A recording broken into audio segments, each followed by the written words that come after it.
Trina Moyles. You are an award winner, freelance writer, journalist, and author who enjoys sharing stories about social justice and environmental issues. You are currently a Master of Fine Arts student at the University of British Columbia. Your first book was called Women Who Dig: Farming, Feminism, and the Fight to Feed the World. And today we will be speaking about your second book, Lookout: Love, Solitude, and Searching for Wildfire in the Boreal. Trina, thank you so much for being here. Thank you so much for having me on the show. So, Trina, your book is mostly or in a big part about solitude, and we are at an unprecedented time in history in which we are all being confronted with our solitude. So, I think it's quite relevant, and maybe we can learn a lot from your experience of being all by yourself in the middle of nowhere. Well, I mean, it's not the middle of nowhere, but in the forest somewhere. Um, I wonder if we could start with you telling us a little bit about your background. Yeah, it is such an interesting time in history for this book to come out. I hope I have some things to say to people that are helpful, but I'm not entirely sure because we're in such unprecedented times. But a little bit about my background. I grew up in the Peace Country of northwestern Alberta, and just for some perspective, it's about 500 kilometers northwest of Edmonton, which is the capital of Alberta. And some people refer to it as the sticks. So I grew up in the northern sticks. My dad was a wildlife biologist as my brother and I were growing up in Peace River.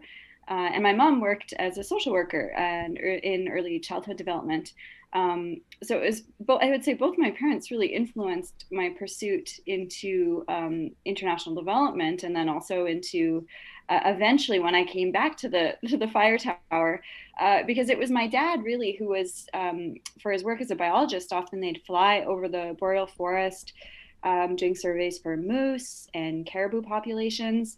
And then also they would fly over this network of fire towers in the Boreal Forest. And the Boreal fire towers are steel structures. So the tower itself is usually around 80 to 100 um, feet high. And there's a little dome that sits at the top of it that's red and white. So it sort of looks not unlike maybe how people would imagine a lighthouse as well. And so my dad would fly over these fire towers, and occasionally they'd land to fuel the plane, and maybe sometimes they'd even meet the people who did this bizarre job, be alone in the bush and watch for wildfire and smoke.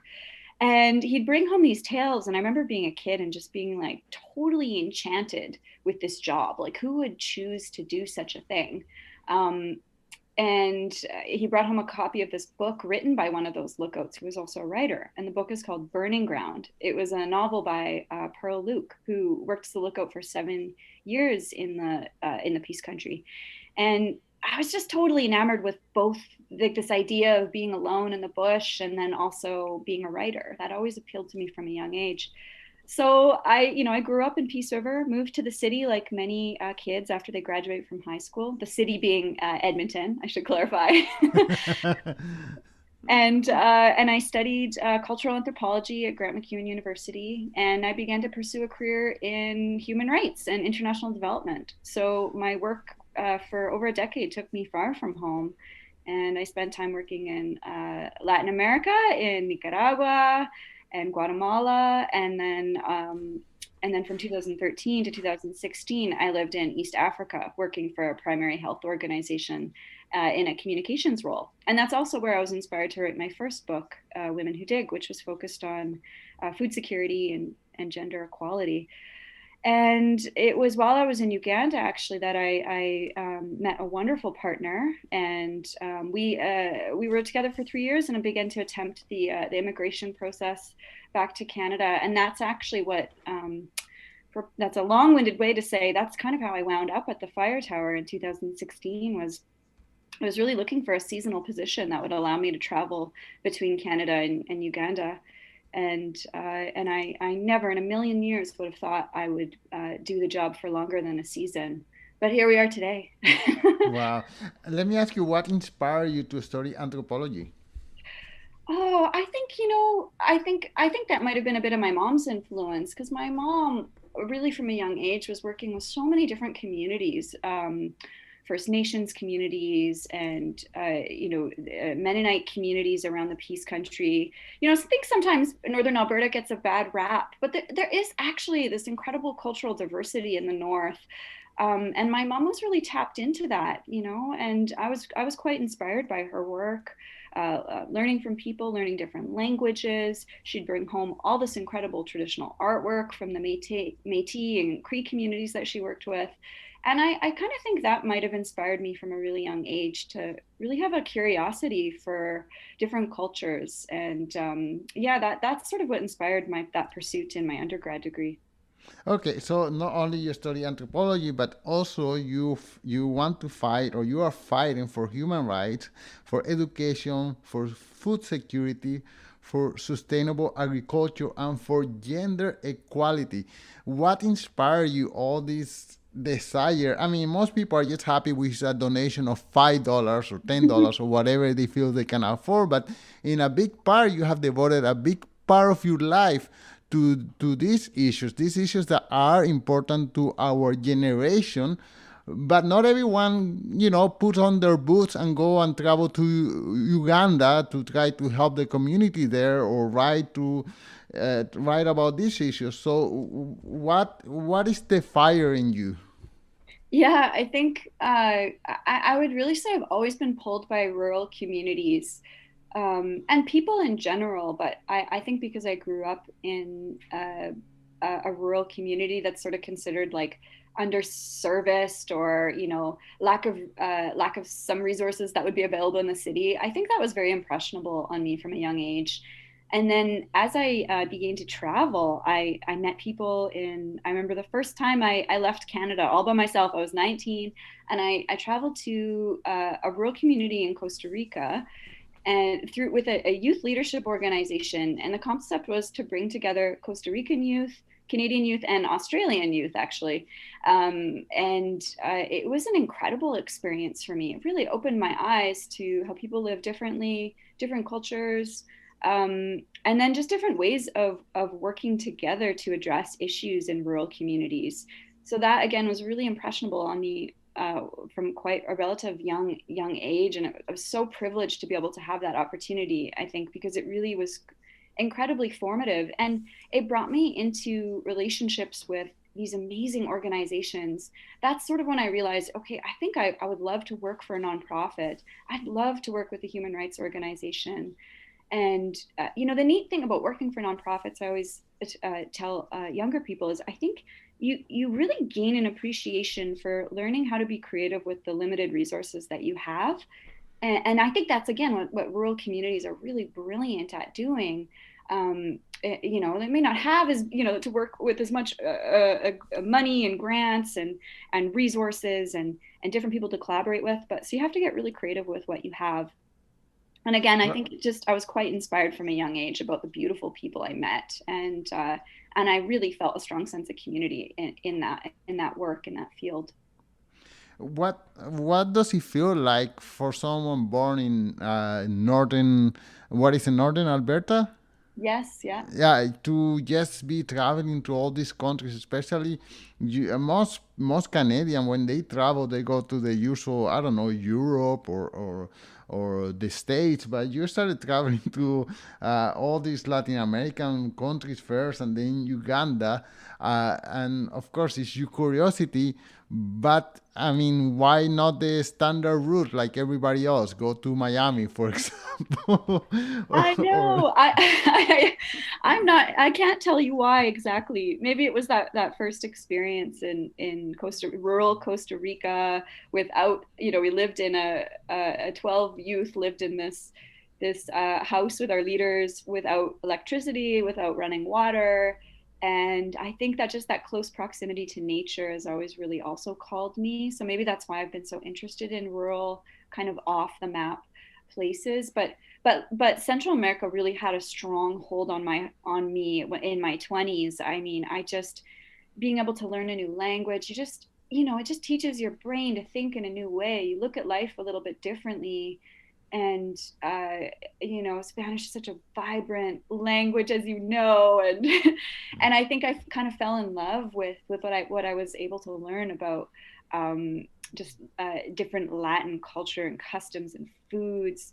And in Costa Rica, the expression is pura vida, which means pure Pura life. vida. Yes, yes. Yeah, and that's sort of this, to me, it's just this beautiful metaphor for sort of, just appreciating, small moments and appreciating the beauty of food and people and dance and music. And I think maybe, I was like, maybe I realized like my pretty European influenced, sort of white upbringing in northern Alberta. I was like deprived of this vibrancy that I Mhm. really saw reflected in these different cultures, and I leaned into that. And then also the political history was very interesting to me in Latin America, and my first time traveling to Nicaragua and learning about the history of oppression and then also revolution, and working closely with the human rights organization that was really born out of that, the Sandinista revolution in 1979 and onwards through the 80s, and their struggle through the 90s. That inspired me deeply, and I really think I brought that. That's, I think, where my sort of political ideals were really shaped. And then I came back to Canada and got involved in student politics at the university level, but that's a totally different story. Right. And for example, Nicaragua is considered to be kind of like in the danger side of a country. Did you feel any fear or insecurity, or were you always in a group with your other fellow friends? I mean, I traveled to Nicaragua and lived there for a full year from 2006. The last time I was there would have been in 2014. And I went there over 10 times through the course of that time. And I never had any significant issues except for one, which I'll speak about because I did include it in the book. But I really had incredible experiences in Nicaragua. I have some wonderful friends there today. I really feel for people because the politics have changed there significantly, I would say, over the last like probably 10 years, and they're in a difficult and complicated situation right now. So I certainly feel for those people who I was working with in those human rights organizations. But at the time, I really felt this incredible sense of safety, and other than being at times like this, bumbling chela, they call them, which is another word to say gringa. And so I made mistakes with language and custom and culture, as one does when they're learning how to integrate into a new community and culture. But I felt really I had so many wonderful experiences in Nicaragua. I did experience a robbery and an assault in 2010, after finishing up a human rights project there with a fellow Canadian who I was working with, and that actually was quite difficult to make sense of. And I came back to Canada with PTSD, and it actually kind of shaped, I would say, the next 10 years of my life in many ways. But on the other hand, I'm careful not to associate that strictly with Nicaragua. I mean, those types of assaults can happen anywhere. They can happen in Canada as well. Right. So it just so happened to happen to me there. But I've had far more positive experiences there than any negative ones, I guess. Okay, so somewhere along the way, you discovered that you are also in love with writing. How do you discover this love that you have? I think it fits with being really interested in anthropology and the social sciences, because research always appealed to me, and what is really at the heart of research is just curiosity, right? And even you doing, interviewing me right now, we become interested in one another's stories. And I think that was always in me from a really young age.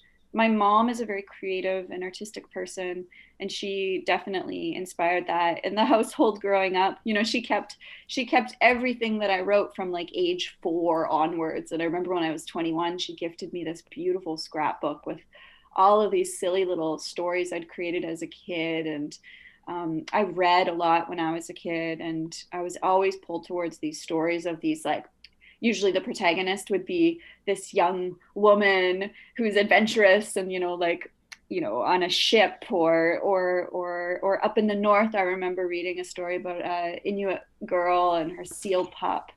So that always appealed to me. I think being interested in stories was always there from a very young age. And then as I wrote, I felt like I got a lot of support from my teachers and my parents, and I was really encouraged. It definitely became a love of mine. And I think the idea of writing a book always appealed to me from a young age. It never really went away. Well, you know, Hollywood and Disney World are catching up with your vision, and now they're having female protagonists in many of their films. So you were a woman ahead of the times. Oh my God, I know. And I'm so happy. Like, I get so excited watching these movies now. I have a niece, Brielle, who is 3 years old, and I just think how cool that she gets to grow up with that. And I also have a nephew who's he's 8 now, and I think that's cool too, because both girls and boys get to, watch one another and all genders doing all sorts of amazing things in film and art. And I just hope that continues. Okay, so what can you tell us about your book, Lookout? Well, I think again, when I came to the job in 2016, I definitely didn't think I would do it for more than one season, but a lot. How do you find out about this job? Do they put some kind of job posting somewhere, and then you send an email application? There's very few positions that open every year, and there's only 100 fire towers in the province A, and the people who do the job become it becomes such a lifestyle that very few of them tend to leave. So in any given season, there may only be 10 openings. So I was quite lucky to get in. My dad sort of reminded me about it because you don't see it advertised, and because why would they advertise when there's only ten spots available a year? So my dad reminded me. He said, that might be a nice seasonal opportunity for you to be able to make a little bit of money, and what an incredible experience too. So that's how I applied, because it was less romantic than I thought as a kid. Like, I needed to make money. I was supporting my partner through spousal sponsorship, and I didn't want a full-time position because I still wanted flexibility to be able to travel back to Uganda, because with the immigration process at the time, as he wasn't allowed to come to Canada, not even as a tourist. So we were shut down very quickly by the immigration system, and it was incredibly challenging. So I took the job because I needed to make money. It's not very romantic. Well, but I mean, that's how many stories an adventure stars. I mean, look at any Indiana Jones movies. They just need to make a little bit of money, and then they have this huge adventure. Okay, so you decide to take this job from which month to which month it is, and can you describe more in detail the job itself? Absolutely. Yeah. So as many people, when they come into the job of, it's called, our official title is lookout observer. And typically new people get sent out to, like, we call them the fly-in towers. Those are the towers where there's no accessible roads to them. They are out in the bush, and they require a plane or a helicopter to reach. So my tower was in the Peace Country. It was a fly-in. And it was, the season started, well, in 2016. It was quite a crazy fire year. That was the year of the Fort McMurray fire ignited in early May 2016. And that was my first year that I started, although I was quite distant from that fire, on the opposite side of the province, really.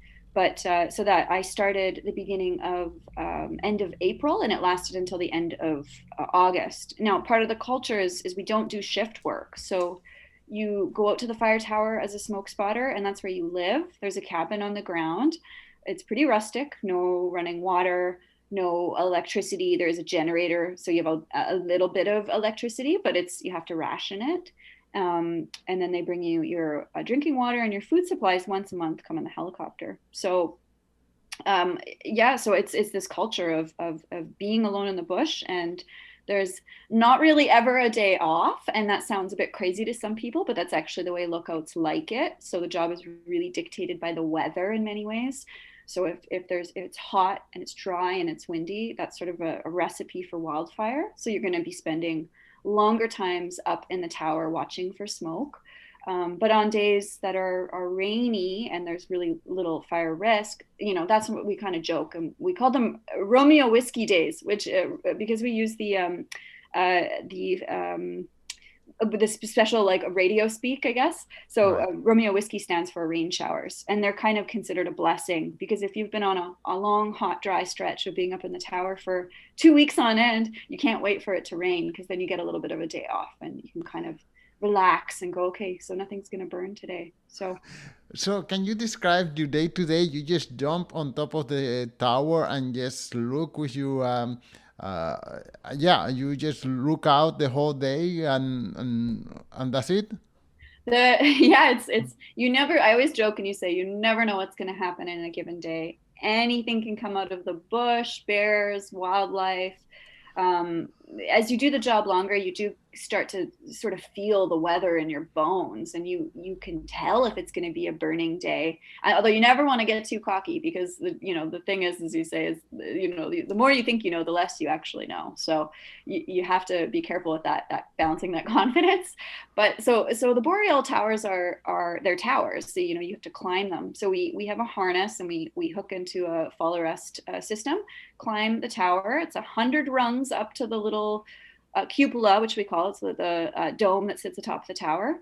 And in the middle of so once you climb all the way up, and you're panting, you're tired. It's a lot of work climbing, as climbers know. And then up in the middle of the cupola, sits the firefinder. And this thing was invented in the early 1900s. It's pretty incredible. It's a large, heavy compass, and attached to it is actually a rifle scope. And so you spin it around, and if you do locate a smoke, you would line up the smoke through the crosshairs in the scope, and then you look down at the compass and you record a bearing. And that bearing is what you're going to be reporting to the fire center, along with a distance, and then along with a description of what you're looking at. Because smoke, white smoke might indicate it's burning in grass, whereas black might mean it's burning in coniferous, which is considered a really sort of volatile fuel type. So you start to learn these things as you go on with the job. Of course, in my first season, I knew very little. I had attended a training, but you learn by doing in this job, and that's why some people say it takes 5 years to make a good lookout, because there's not action every day. Some days it's the boredom that you're fighting, and you're up there all alone. And how do you stay motivated to do your job and be vigilant for smoke? So, Um, what do? You listen to podcasts, you read books, or you just stare out of the horizon the whole, I don't know, the whole time that you're up there? Well, it's kind of a joke because in your rookie season, usually you're so afraid of missing something that that's exactly what you do. You just look out the cupola and you pace like a frantic little squirrel. That was what I did, anyways. Maybe some people are more relaxed than I was in my first season. But my first season, like I could see the smoke burning from Fort McMurray, which was 200 kilometers to my east. So when you know that type of scale, that scale of fire has broken out, like, oh, of course you're going to be looking.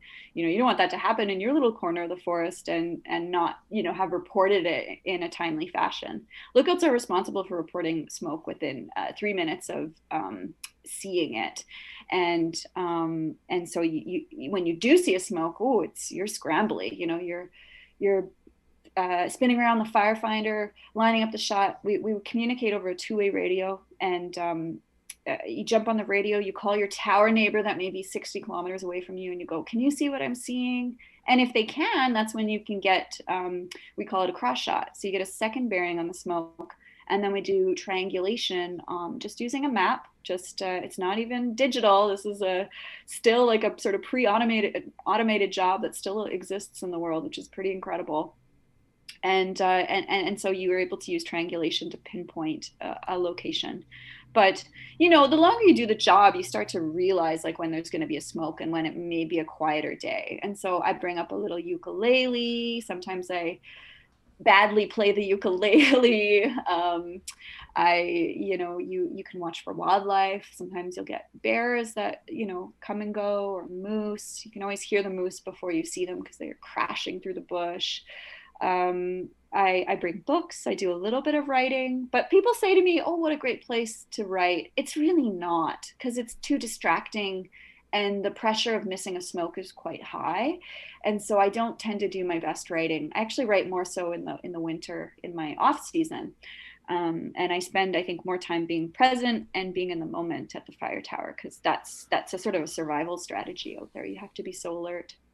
Okay, well, talking about survival strategies, like what can you tell us about solitude and what parallels can you take from whatever lessons you have learned out there to the people who are dealing with solitude right here in their apartments, which is a total different environment, but still the feeling of solitude is just as intense.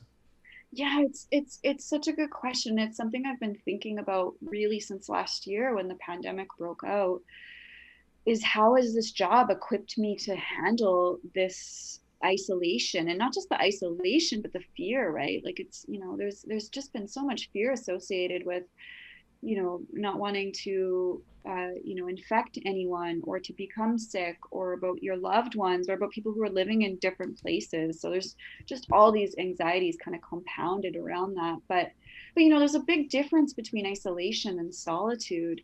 And I wouldn't say that when I'm out at the fire tower that every day I'm in harmony with myself and my surroundings and in solitude. Oh no, on the contrary, there are so many days where you feel like screaming out the window, or you feel sad, you feel lonely. So sometimes, what a strategy I use at the fire tower that just works for me is, it's quite simple, and it's not to negate anyone's experience, because everyone's dealing with such intense stuff right now. But I just think of it as the weather, like I struggle on rainy days at the tower. That's my worst element out there, is because that's when you're alone in your cabin and you have too much time to think and you don't have a focus. um, but the bad weather passes, it does, it passes. And so I try to remember that, and then find ways to distract myself and to have a focus. Art has been incredibly helpful to me. And art without any pressure. It doesn't need to be anything amazing. You don't need to write a book. It's just about, using that part of your brain, and which sort of tricks you into relaxing, and finding some enjoyment.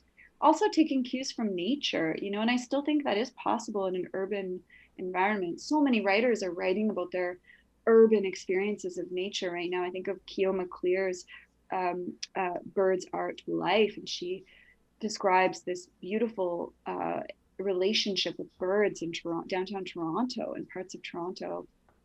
I mean, there's just different ways to watch the small changes in nature. That has helped me a lot. It's just focusing on the minutia, these tiny little processes, like, at what point this year will the flowers blossom? How does that compare to last year? All these things, just making nature a study and learning to make a friend out of it. And if you can make a friend out of nature, I think that's when you can start to make a friend out of your own solitude too. So, and then also, like, leaning on the community that you do have. I think the biggest myth about the fire tower is that, you're alone out there, but you're not working alone. That was my biggest realization, is actually I stepped into this incredible community. And on day one out there, the phone rang and I answered, and it was someone who I call the grandfather in the book. And he is a lookout who had been working as a lookout for 30 years. He probably knew exactly what I was going through on that first day, feeling so scared and alone. I'm like, what the heck have I decided to do? And he just called and he comforted me, and he said, call me if you ever need me, and ask for advice. And I definitely called him a lot that first season, because I needed a lot of advice. So I stepped into this community that I didn't even realize existed. And now some of my best friends are fire tower lookouts, and firefighting crews would land to sometimes day base at my tower, and that's sort of when they're closer to potential wildfires. And I became friends with those people, and pilots, and I think maybe that's why I've done the job for so long, is that yes, you're alone, but you're not really alone. Like, you're working with a team, and you're very much a part of something. And I think right now, with the extreme social isolation and distancing, we really obviously are leaning heavy on the power of listening to a voice, or talking to someone over Zoom, or it's sometimes you have to reach out. You have to make that first step to reach out to the resources and the people that are available to you. Yes, I'm just making a comment for the listeners. I mean, there are plenty of photos of you, and not of you, but of the wildlife that you encounter in your Instagram feed. So if anyone is curious to see the kind of wildlife that you were exposed to, I will put a link in the show notes, and with your Instagram handle. Oh, amazing. Yeah. And okay, so at what moment do you realize that this experience could be a book? I think in the first season I knew right away, even though there was a lot going on in my personal life, and my relationship with my partner was really unraveling over the long distance and the borders that were separating us. And really I think my ability to endure. I really had a quite a big a breakdown that first summer, and I think, at the time, but also on the other hand, I had stepped into this, like, I felt like I was on another planet out there. Just the intensity of the relationship with nature that develops, and, making friends with people who I'd never even met face to face, just over the radio. I think I knew then, as a storyteller, I thought, oh, this is an incredible way of life that so few people even know exists. But it wasn't the book I wrote today is not what the book I thought I was going to write. Like, I thought I was going to write something quite similar to my first book, which was more journalistic, or like first person reportage, um, of focusing on environment and, political issues around climate change and wildfire.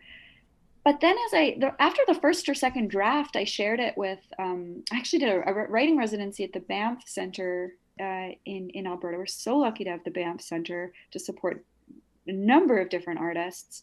And it was there when I shared the draft with people that I realized, I think I'm writing memoir. Like, this book actually doesn't want to be political. It wants to be so personal. Because when you're out at the fire tower, you're faced with yourself. You're alone with your story. So what other story do you tell? And so it was in season 2 and 3 that I thought, but who wants to really write memoir? It's uncomfortable, and you expose yourself. You make yourself so vulnerable to people you don't even know. So I definitely have my moments where I'm like, oh my God, am I crazy? Like, for Hmm. sharing and writing such a personal story. But I know myself as a reader, that's the type of art that I appreciate, and it really, there's something raw that you're absorbing, and it's another person's real lived experience. So that's the book that came to fruition. But it did surprise me. Wow. Okay, and now you have, as I look into your profile, you have won many writers contests. I wonder what's going on now in your career as a writer. Well, I'm getting a second puppy, and so I joke that my writing career is essentially over. I'm doing as other people have done in the pandemic, and I'm getting a puppy actually in 2 days. So I'm so excited for that. But I That's am really working on another project right now. As you mentioned in the intro, I'm an MFA student at the University of British Columbia, and I'm in the creative writing program. So I have just started working on my thesis, which is at this point, it's sort of a collection of essays actually about my relationship with nature, spirituality, and specifically with bears, with black bears. Because in the last couple of years at the fire tower, I've really stepped into this, I can say, community of American black bears, and have learned so much from them. And so it's that I'm sort of going into the world of bear. What does it mean to be a bear? How does being a bear actually relate to being human? So these are sort of the themes that I'm playing with at the moment. But I have no idea what shape this project will take. Ideally, another book, but as I said, I'm getting a puppy, so I don't need to rush it. great, great. Okay, well, can you tell us one more time the title of the book and where can people follow you? The book is called Lookout: Love, Solitude, and Searching for Wildfire in the Boreal Forest. And the book is available on Amazon, but it is actually also available with a number of different independent bookstores across Canada. So I always encourage people, if they can, to try and buy their books through independent booksellers first. So it is available in hardcover, and then also an ebook or Kindle version. And then I actually had the great fortune of being able to narrate the audiobook myself as well. Amazing. Yes, I saw pictures of you narrating something through a microphone. So that's great.